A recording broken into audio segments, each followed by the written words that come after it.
មិនបើកបងប្អូនបាទឥឡូវចិត្តដល់ចូលឆ្នាំទៀតហើយបាទនៅតែមួយខែបាទខែទៀតហ្នឹងបាទឥឡូវហ្នឹងវា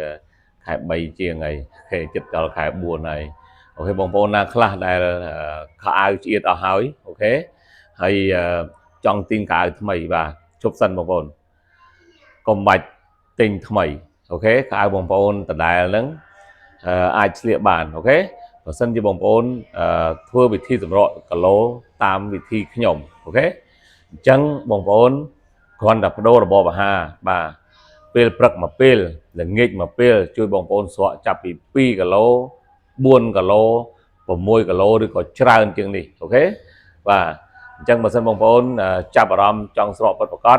ទី1បងប្អូនអាចមកដល់ក្លឹបរបស់ខ្ញុំក៏បានបងប្អូនអាចសម្រក់នៅផ្ទះខ្លួនឯងក៏បានដែរចាំខ្ញុំឲ្យវិធីសាស្ត្រដើម្បីទៅសម្រក់គីឡូអូខេអញ្ចឹងបើសិនបងប្អូនពិតជាចង់បាទខ្ញុំត្រូវការ5នាក់ដែលចង់ពិតប្រាកដអត់ចង់ទិញខោអាវថ្មីចង់ស្លៀកខោអាវដដែលហើយរូបរាងស្អាតដដែលអូខេឆាតមក Facebook ឬក៏ទូរស័ព្ទរបស់ខ្ញុំ